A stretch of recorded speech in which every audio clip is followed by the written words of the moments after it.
Hello my friends, John LaRuffa here with another straight up solo. In this episode we're going to take a look at Archeologic. We're going to show you how it plays from a solo standpoint without the app and then let you know what I think about it. Alright, let's get started.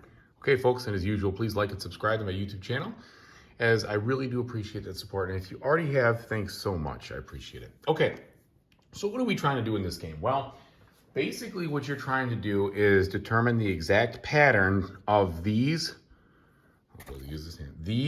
polynomial shapes in this grid, this 5x5 grid. And as you can see here in the back of the book, they show you the answers, okay? So you can see, you can use the book pretty easily to get to that. You don't have to necessarily look it up online or anything like that, even though they talk a lot about the app in the instruction manual. Not necessary to use it. So how do we do this? Well, in the solo game, what you're gonna do is you're gonna play until you think you've solved it. And then if you say you've solved it, and you have, then you're going to compare the number of time spaces you've moved to these ratings in the bottom here. Okay, so this one is 20 to 31. And if you are over the 31, then you just get kind of like a satisfactory victory. If you're between them, you get a good victory. And if you're below the lowest one, then you get, this outstanding victory. And so that's what you're kind of trying to do, is you're trying to see if you can best the puzzle in the fewest amount of questions that you would ask, okay? And that's where the deduction comes in. Now, each of these puzzles, there's roughly 30, I think there's just a little less than 30, in the base game, has this, this card, which is double-sided, all right? And on one side, it has the starting clues, which will help you kind of get off to the ground, along with everything for the columns, all right? And then the other side is just the rows, okay? And you're gonna use these decoders to figure out what the answer to your question is. So we're gonna start here with 3 clues to begin, okay? And what you do to do that is you put this initial decoder, this kind of starting decoder on here, and you look at spot number 1, and spot number 1 is gonna tell you, okay, if, I don't know if you can really see that very well, but in row 1, column C, you're going to find this token right there. This is what's going to be there. So row 1, column C, it's going to be one of these tokens, all right? And then we'll go to hint number 2, or clue number 2. Row 1, column E is going to have one of these, okay? So row 1E, it's going to be like this. And then hint number 3, and that is row 5, column C, you're going to get one of these. Okay, so row 5, column C, there we go. Now you could do up to 5 clues to start, but once you get familiar with the game, I think the 3 clues is kind of the standard. And if you're going to play non-solo, you can give other people more clues to kind of level the playing field from the deduction standpoint. Now after that, you set this thing aside, you don't use it anymore. And from there on in, you're going to be using this indicator, which will tell you which row or column you're going to get information on.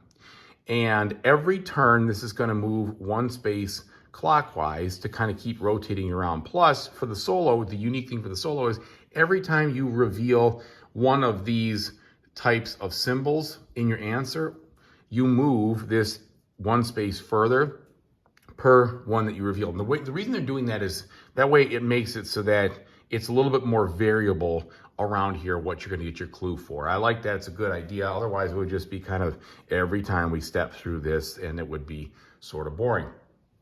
Now, you can, if you want, move this indicator further. You can move it 1 space by spending 1 time. So let's say I don't really need any information on the 1 row. I really need more information on the E. I could spend 1 time, and that would move my marker up 1, okay? And then that would mean that I'd move this here.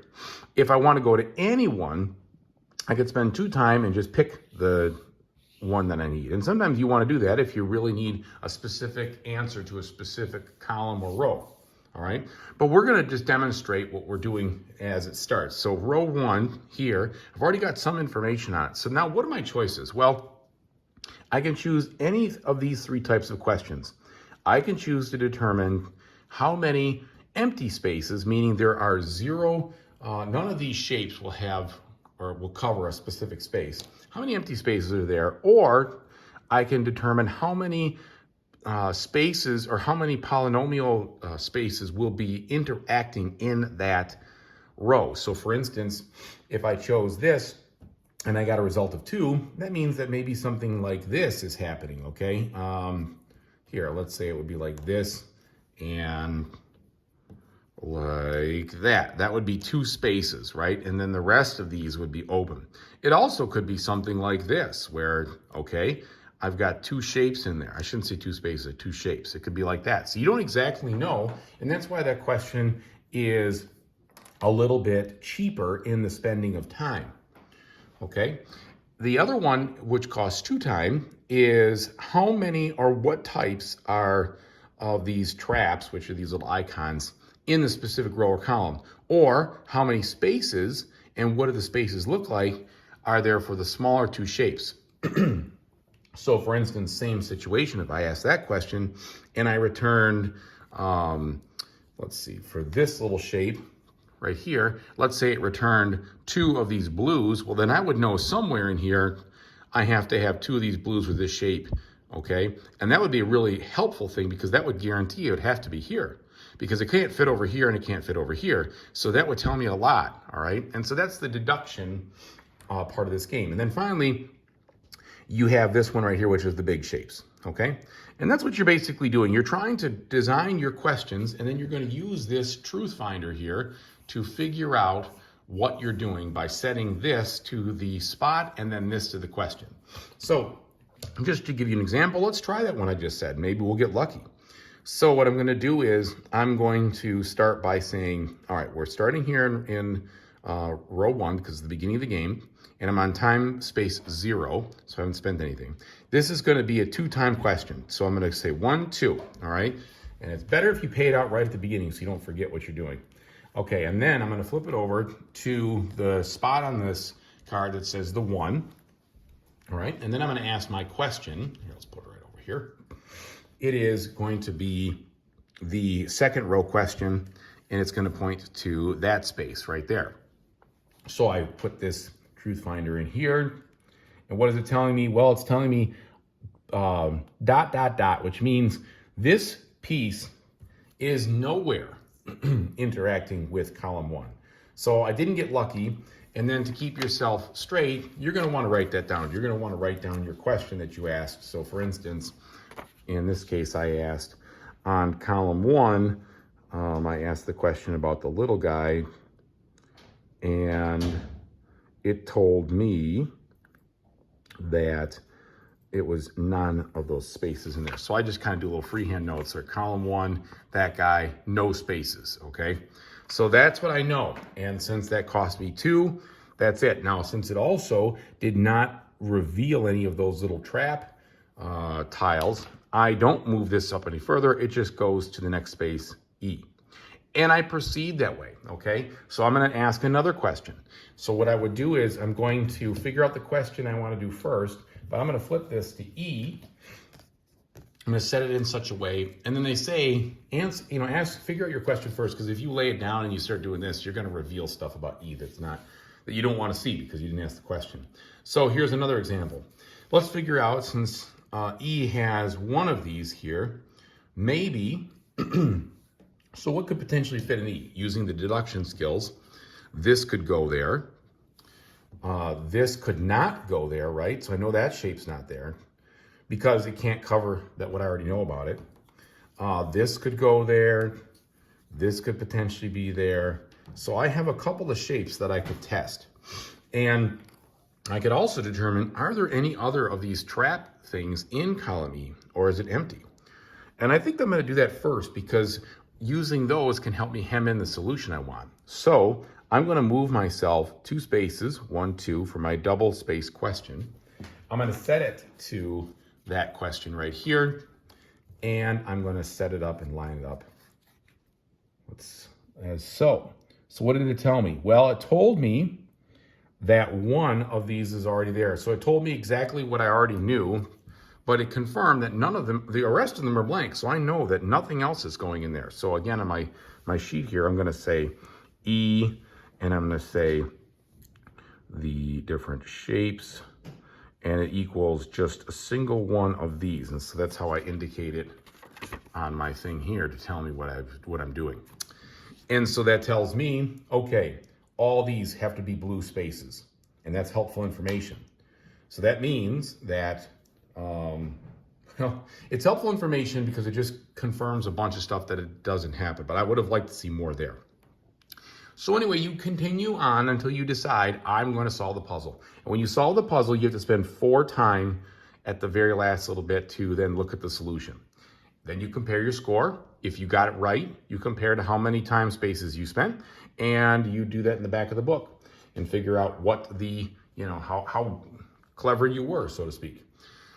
I haven't really used the app yet from that expert mode, but they say that in the expert mode, you can use that to make the game more difficult and also to provide, you'll never play the quote unquote same puzzle twice.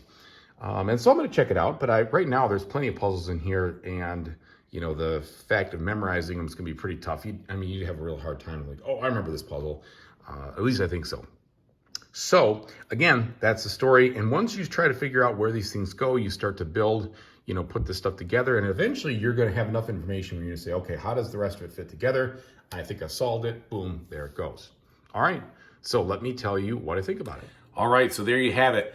I feel like what you saw there gave you pretty much the entirety of the game. All right. Even though I didn't ask all the questions, you can deduce, so to speak, what the rest of the game has to offer for you. And if you like those kinds of things, this is going to be a good game for you. It's a fun puzzler.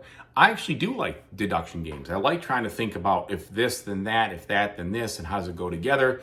And so this one definitely fits the bill for me on that. It is a good puzzle more than it is a game, so to speak, right? So just like Turing Machine, it's like solving a puzzle, okay? And that's what it is, kind of a interactive sort of puzzle. The standpoint of the app, okay, so I've checked it out. It's basically a web-based app. It isn't an app on a phone that is self-contained, and that's good and bad. It's okay unless you either don't have internet or you don't have a place you can play it or you don't feel like using it. So it is optional. But I haven't delved deep into it. I think it would just give you another opportunity to play the game in that regard. And then I think that when you use it in the multiplayer, it's different. It provides you an opportunity, I guess, to keep playing, I think, instead of being eliminated. Because it doesn't have to reveal the entire solution. It tells you what you've done right, but also what you've done wrong. So that's not possible if you use the book. So in that regard, I'm glad that they have it. And I'm also glad they have it if you want to dial up the difficulty and play in expert mode. Because my guess is, with this one in particular, since the questioning is more limited than it is for Turing Machine, you're going to kind of get the hang of things, and then all these puzzles will be similar in nature. So from a standpoint of what it does not as good as Turing Machine is it's a more limited question space. So with Turing Machine, you had a lot more numerical questions you could ask, and it's even or odd, above or below these numbers and this and everything. So there was more decision space there, and that one, from a purely deduction standpoint, is probably a more mature sort of game. This one is more spatial, and this one uses other logic to deduce, right? You're going to put together something and see how it fits together, and that's part of it. And personally, I like that more just because I think that's more fun. But I can definitely see that you could say, oh, this one is sort of like a less complex version.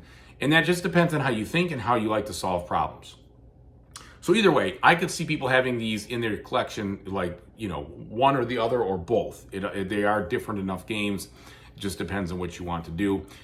But from my standpoint, I like it. I think it's fun. I think using the dial is fun. I know it's kind of silly, but there's a toy aspect to it, and it's a fun toy to play with, right? Ooh, look at here. I lined it up. That's just kind of fun. So anyway, I'm enjoying it. I'm going to keep it in my collection for a while, play a lot of puzzles. Who knows what happens? Check out the app later as it goes. But I think, again, you're going to know watching this if this is something that you want to do or something that you want to pass on. It is completely up to you. So thanks again for watching, everybody. I really appreciate it. And whatever you decide to do in the future, I really hope you have a fantastic time doing it. Take it easy, everyone.